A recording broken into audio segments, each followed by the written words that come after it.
साथियों, जय भीम, जय भारत, जय संविधान। मैं बहुजन दस्तक एंड कॉन्स्टिट्यूशन चैनल से गौतम रत्ना, और आज हमारे स्टूडियो में सुरेश फौजी जी, जो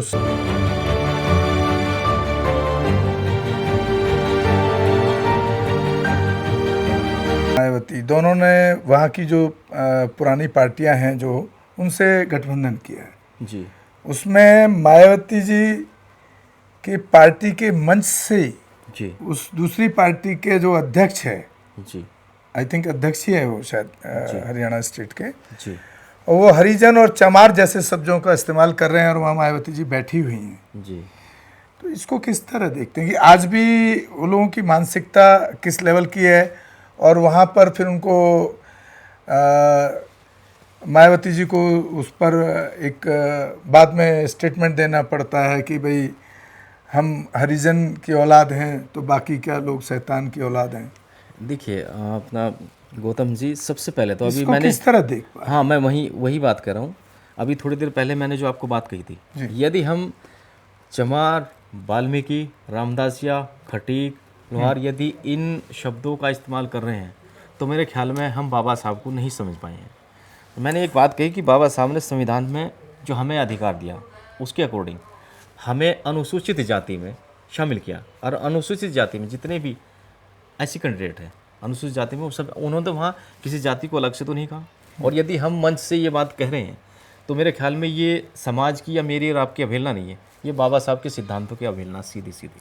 तो फिर मायावती जी ऐसे संगठन से गठबंधन कर रही हैं, क्या उनको इतना भी एहसास नहीं था कि ये लोगों की मानसिकता क्या है? देखिए देश की सबसे बड़ी दलित समाज की पार्टी है, राष्ट्रीय स्तर की पार्टी है, और यदि वो ये बयानबाजी कह रहे हैं, दरअसल अगर मैं उनके वहाँ विषय में बैठी हुई हैं हाँ, यदि मैं उनके विषय में कुछ कहना चाहूँगा तो मेरे ख्याल में छोटा मुँह बड़ी बात हो जाती है। भाई जिम्मेदार हैं देश की, राज्य की, उत्तर प्रदेश की सूबे का जो देश का सबसे बड़ा जनसंख्या में जो राज्य है उसकी 4-4 बार मुख्यमंत्री रह चुकी हैं। तो मेरे ख्याल में यदि वो इस बात को कह रहे हैं तो उसके पीछे उनकी कुछ सोच रही होगी जो ये बात कह रही है, क्योंकि इसका जवाब तो नहीं, वही वो बैठे सुन रही हैं, बोल रहा है INLD का नेता बोल रहा है। तो ये बात उसका इसकी टिप्पणी जो है उसके या बाद उन्होंने उस पर कंट्रोवर्सी किया है कि अगर हम मतलब ये स्टेटमेंट बाद में अपने स्पीच में बोला कि अगर हम हरिजन की औलाद हैं तो बाकी क्या शैतान की औलाद हैं। देखिए ये बिल्कुल वैसी बात हो जाती है तो कि सवाल ये है कि क्या उनको मायावती जी को नहीं पता क्या कि ये किस तरह की मानसिकता के लोग हैं? ये आप बिल्कुल वही बात करें तो ऐसे संगठन से आप गठबंधन कर रहे हैं तो मतलब क्या किस तरह से देख रहे हैं आप? देखिए क्या ये कहेंगे? जो दरअसल ये जो जातिवाद है, एक तरफ तो हम कहते हैं कि भाई देश ने जातिवाद को जातिवाद ने देश को ख़त्म कर दिया, दूसरी तरफ जब हम खुद ही जातिवाद पे बात करेंगे या अपनी जाति को बढ़ाकर कहेंगे तो फिर आप ये बताइए कि उनमें राम में जिन्हें आप हमेशा जैसे चंद्रशेखर ने नारा दिया, ग्रेट दी चमार। हाँ बिल्कुल, वो भी इस बात को कहते हैं। ये फिर मुझे बताइए कि तो भाई क्या ये इतने बड़े नेता भी बन गए, क्या ये लोगों ने बाबा साहब को पढ़ा नहीं? आपको क्या लगता है? बिल्कुल पढ़ा होगा, कैसे नहीं पढ़ा होगा भाई, जब पढ़ रहे तभी तो तो उनका फिर क्या हमारे समाज को इस्तेमाल करने के लिए जाति को मजबूत करते हैं क्या? यदि हम कि पैसा मिलता रहे, फंडिंग होती रहे, और जाति का नाम लोगे तो उस जाति के लोग, हमारी जाति के लोग हमें देखेंगे, सुनेंगे, पैसा देंगे। ये तो बड़ा दुर्भाग्य है, दुर्भाग्यपूर्ण मैंने है। अभी आपको थोड़ी देर पहले एक बात कही थी कि जब 2007 में पूर्ण बहुमत से सरकार बनी, खाली दलितों के या मतलब मेरे और आपके वोट से तो नहीं बनी थी ना जी, राज्य के सभी लोगों ने उसमें जातियों से ऊपर उठ करके इनकी कार्यशैली देख करके वोट दी थी, ना कि जाति देख करके दी थी। और जो लोग ये समझ के बैठे हुए हैं, आप यदि यहाँ से थोड़ा पीछे जाएंगे तो आप खुद को आपको आकलन कर सकते हैं कि आज से अपना 1 दशक पीछे जाइए। आप 1 दशक पीछे जब आप जाएंगे उस समय आप देखिए, वहाँ आकलन कीजिए कि बहुजन समाज पार्टी का वर्चस्व क्या था और आज 1 दशक बाद बहुजन समाज पार्टी का वर्चस्व क्या है। तो मेरे ख्याल में ये जो हमारी जो सोच है जो दिन ब दिन बदलती जा रही है, या फिर यूँ कह लीजिए कि कट्टर होते जाने, तो कहीं ना कहीं हो सकता है इसका खामियाजा पार्टी या व्यक्ति विशेष को भी झेलना पड़ रहा हो।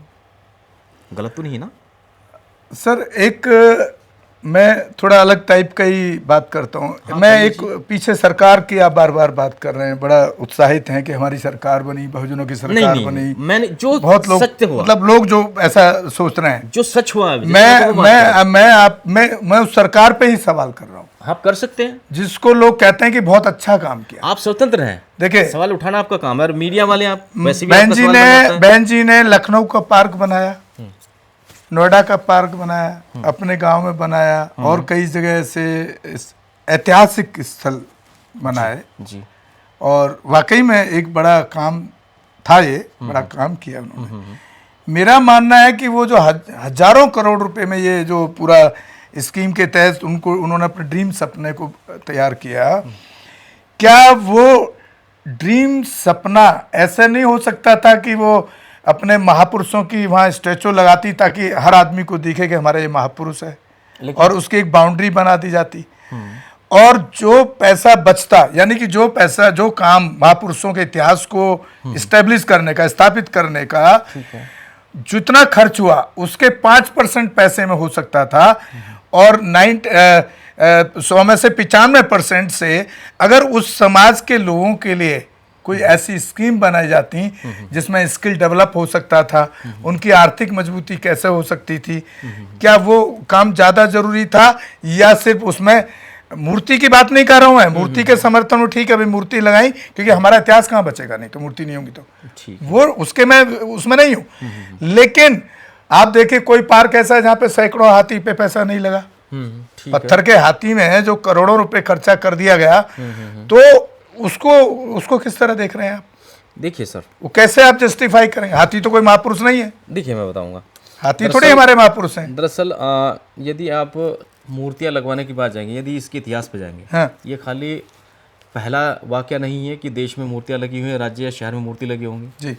देश के हर गली चौराहे पे, शहर के हर गली चौराहे पे, हर राज्य में, हर डिस्ट्रिक्ट में, हर मंडल में, हर स्टेट के अंदर में, हर डिस्ट्रिक्ट के अंदर में, हर गली चौराहे पे किसी ना किसी महापुरुष की मूर्ति खड़ी हुई है। ठीक है, ये आप भी मानते हैं? ठीक है। दरअसल आप जो कह रहे हैं, आप सीधे सीधे ये कह रहे हैं कि भाई इसमें क्या बोलते हैं कि इसमें फिजूल खर्ची हुई है। देखिए मैं इस बारे में नहीं कह सकता हूँ कि इसमें फिजूल खर्ची हुई कि नहीं हुई। यदि हम ये सोचते हैं कि फिजूल खर्ची हुई है, तो फिजूल खर्ची उससे पहले भी हो रही थी और उसके बाद आज भी हो रही है। सर देखिए, अभी हम भाजपा और मनुवाद को बड़ा कोसते हैं। मैं नहीं कोसता। भाजपा की सरकार को कितने साल हो गए सेंट्रल में बने हुए, कितना उन्होंने कमल के फूल पर पैसा बहा दिया संगमरमर के पत्थरों में। आप इस कड़वे सच को वो कार्यकर्ता एक्सेप्ट करने को तैयार नहीं है कि इसी वजह से वो सरकार चली गई। मैंने क्या कहा आपको, मूर्तियां कल भी बननी थी, आज बननी थी। मूर्तियां बने, मूर्तियों के लिए दिक्कत नहीं है। मूर्ति तो भाई जब हमारा आइडेंटिटी नहीं जिंदा रहेगी, मूर्ति हमारी इतिहास को जगह देती है ना। मैं उसकी बात नहीं कर रहा हूं, मैं बात ये कर रहा हूं कि उसके डेवलपमेंट के नाम पर जो इतना बड़ा पैसा खर्च किया गया, जो मात्र जो पैसा खर्च हुआ उसके 5% में हमारे इतिहास को वहां स्टेब्लिश किया जा सकता था, स्थापित ना। 95% तो उसके पैसा उसमें लगा। अगर वही पैसा हजारों करोड़ रुपए अगर हमारे समाज के SC ST के जो लोग हैं, शेड्यूल कास्ट हैं यूपी में, ज्यादा ST तो हमारे यहाँ है नहीं, तो अगर उनके लिए कोई स्कीम लगा करके ऐसा कुछ काम किया जाता जिससे उनकी आर्थिक मजबूती होती, तो आज वो दूसरों के यहाँ जाकर के पहरेदारी या नौकरी या गुलामी टाइप तो नहीं कर रहे होते। इतने हजारों करोड़ों में तो बहुत सारे गांवों को डेवलप किया जा सकता था, बहुत सारे हमारे समाज का फायदा हो सकता था वो। और मैं समझता हूं कि इस तरह के कई ऐसे कारण हैं जिसकी वजह से पार्टी का ग्राफ लगातार नीचे आता चला गया। और आप हालात देख रहे हैं, जैसे बहुजन से सर्वजन, जैसे हाथी विष्णु गणेश। बाबा साहब कह रहे हैं आप हिंदू धर्म को ही छोड़ दो, और मायावती जी कह रही हैं यहाँ पे कि हाथी गणेश विष्णु वो भगवान है। दरअसल सर मैंने आपको क्या बताया, अभी थोड़ी देर पहले मैंने आपको वही बात बताई थी। और आप कह रहे हैं मायावती जी ने, चंद्रशेखर ने बाबा साहब को पढ़ा है। मैं नहीं कह रहा हूँ मेरे सामने कौन सा ने पढ़ा, मैं ये नहीं कह रहा हूँ भाई। मैं कह रहा हूँ, मेरा कहने का मतलब है कि यदि वो खुद को अपनी जाति को ग्रेट कह रहे हैं, तो मेरे ख्याल में वो मेरी आपकी अवहेलना नहीं करे, वो बाबा साहब के सिद्धांतों की अवहेलना करे। मैं ये कह रहा हूँ। तो इसका मतलब बाबा साहब को पढ़ा ही नहीं। ये सवाल तो उनसे पूछा जाना चाहिए। ये बताइए, मेरे सामने मैं ये तो नहीं कह सकता भाई मेरे सामने कौन से नेता ने या कौन से लीडर ने या कौन से समाज, और अगर पढ़ा है और उनको उनके विचारों को नहीं मान रहे हैं, तो फिर इस समाज का गलत इस्तेमाल कर रहे हैं। ये बात समाज को सोचनी पड़ेगी। ये समाज को सोचना चाहिए ना। ये बात समाज को जब सोचनी मेरे जैसा पड़ेगी। आदमी सवाल उठाता है तो वो मुझे ही मेरे हित किसमें कमेंट और बॉक्स अहित में, किसमें? आप मेरे चैनल पे कमेंट बॉक्स में देखेंगे मुझे लोग गालियां लिखते हैं। बिल्कुल लिखेंगे। देखिए जब आप सही बात कहेंगे तो हो सकता है थोड़ी देर के लिए वो अच्छी ना लगे, लेकिन ऐसी बात नहीं है, उस पर विचार तो करते हैं आदमी, करते हैं, ऐसी बात नहीं है। मैंने क्या कहा भाई, आप 10 साल पीछे जाइए, मैंने अभी फिर वही बात कही थी और अभी आए 10 साल पीछे जो जनाधार था बहुजन समाज पार्टी का, और आज वर्तमान में क्या परिस्थिति, ये आप खुद जानते हैं, मुझे कहने की तो जरूरत नहीं है। ये कंडीशन क्यों आ रही है, इस पे विचार तो मेरे ख्याल में, इसकी समीक्षा तो खुद पार्टी ने कर लेनी चाहिए। जो पार्टी के आला अधिकारी हैं उन्हें इस बारे में सोच लेना चाहिए। मुझे और आपको, मेरे और आपके हाथ में तो पार्टी नहीं है ना, हम तो पार्टी नहीं चला रहे, ना ही उसकी नीति निर्धारित कर रहे हैं। पार्टी खर्च क्या कर रही है ये हम तय नहीं कर रहे हैं, हम तो खाली यहाँ बैठ करके हम दुख व्यक्त कर रहे हैं, उसके अलावा हम कुछ कर भी नहीं सकते। ये आप भी जानते हैं, मैं भी जानता हूँ।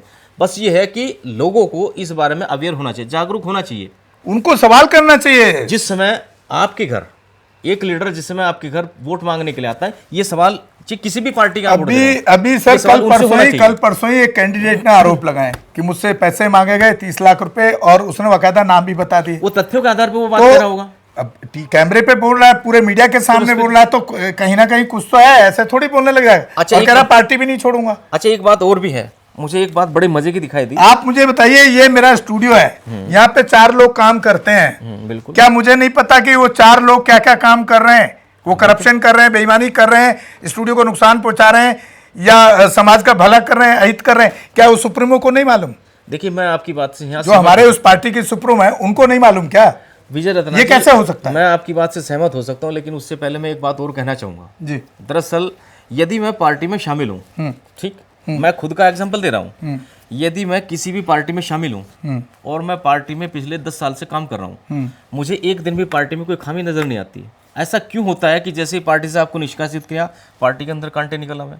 ये बात पार्टी में रह के भी तो कह सकते हैं। नहीं, निष्कासित नहीं किया उसको, पार्टी से सिर्फ टिकट काटा। विजय जी, मेरे सामने ऐसे कई लीडर हैं जिन्होंने जैसे ही उस कैंडिडेट का पत्ता निकला, जैसे निष्कासित, उसके बाद में वहां पर आरोप और प्रत्यारोप पाया जाता है। हाँ, मैं वो बात कर रहा हूं। आपके गाजियाबाद के एमएल तोमर साहब थे ना, जो बाद में मैं किसी का नाम, एक नहीं है, मैं नाम ले रहा हूं, ऐसे ही नहीं, एक नहीं है, ऐसे कितने? मैंने उनसे जब पूछा एक बार तो बस तो कह रहे मेरे को 65 आदमी के सामने बहन जी ने बेइज्जती कर दिया। तो 35 साल से क्या कर रहे थे भाई वहां? ये सवाल होना चाहिए ना। 35 साल से तुमको नहीं पता था क्या? तो बस फिर ये भी तो सोचना तुमको चाहिए ना उस प्लेटफॉर्म बात के लिए। दूसरा मिल गया, क्योंकि तुमको धंधा वही करना है। तो बताइए, तो कहीं ना कहीं खामियां तो रहेगी। प्लेटफॉर्म दूसरा मिल गया, वहां चले गए, वहां नहीं बनी, फिर वापस अब बेसपा में आ गए, मैंने सुना है अभी पीछे। तो ये बात होती है सर। चलिए सर, काफी लंबी चर्चा हो गई है, और आप देख रहे हैं सर हमारे स्टूडियो एसी वगैरह नहीं है, नहीं, तो बहुत गर्मी भी धन्यवाद बहुत रहती आपका है सर, ऐसी बात नहीं है। और बहुत मैं तो चाहूंगा, आपने अपना कीमती टाइम निकाला। मैं तो आपके चैनल के माध्यम से बात कहूंगा कि देखिए, देश के और समाज के लोगों को भाई जाति और धर्म से ऊपर उठ करके काम करना चाहिए यदि हम देश का विकास चाहते हैं। बहुत हुई है लड़ाई भाई, इसको रहने दीजिए, क्योंकि ये देश जो है, जातियाँ, जब हम जातियों को बढ़ा करके रखेंगे तो देश का कहीं ना कहीं आर्थिक और राजनीतिक और सामाजिक रूप में कहीं ना कहीं निजी स्वार्थ से, यदि आप सुविधाओं का भी त्याग करना, यदि आप समाज सेवा करना चाहते हैं तो समाज सेवा के लिए आपको वाकई निस्वार्थ भाव से निकलना पड़ेगा, और सुख सुविधाओं का भी त्याग करना पड़ेगा सर, मेरी तरह। बिल्कुल, पसीने में बैठे हैं आप यहाँ बड़े। बहुत बहुत धन्यवाद सर, बहुत बहुत शुक्रिया सर, धन्यवाद। उम्मीद करता हूँ कि आप हमारे चैनल को ज़्यादा शेयर करें, सब्सक्राइब करें, ताकि हम इस तरह की कड़वी सच्चाई जिससे समाज का नुकसान हो रहा है उसको आप तक ला सकें, और ये बात अगर हमारे उन लीडरों तक भी पहुंचे, उसमें वो सुधार करें, तो हम उनका बिल्कुल तहे दिल से साधुवाद भी करेंगे, धन्यवाद भी करेंगे, उनकी तारीफ भी करेंगे। बहुत बहुत हमारे channel constitution like, share, subscribe देखना मत भूलिएगा। जय भीम, जय भारत, जय संविधान, नमो बुद्धाय। धन्यवाद।